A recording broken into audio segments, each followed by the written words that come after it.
नमस्ते. आज आपण प्रकाशाचे परावर्तन या प्रयोगाचं प्रात्यक्षिकाच्या माध्यमातून प्रकाशाचं परावर्तन आपण समजून घेऊया. हा सपाट आरसा आणि एक लेझर लाईट हे दोन साहित्य आपल्याला लागणार आहेत.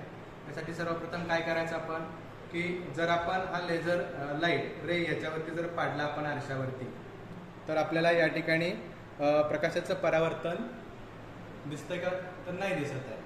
तर ही जी रेषा आहे की आपण जर अंधार केला आणि या ठिकाणी जर आपण डस्ट पार्टिकल म्हणजे समजा खडूची डस्ट आहे, धुळीचे कण जर आपण या ठिकाणी आरशावरती भरपूर जमा केले या परिसरामध्ये तर आपल्याला हा जो इथून पडणारा जो लाईट सोर्स आहे तो मिळणारा रे आहे तो आपल्याला स्पष्टपणे दिसेल.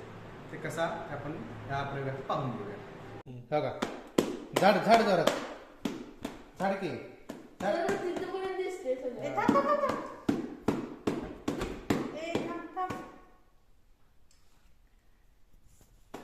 लक्षात होता.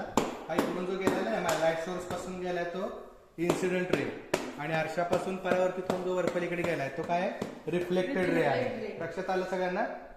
हा.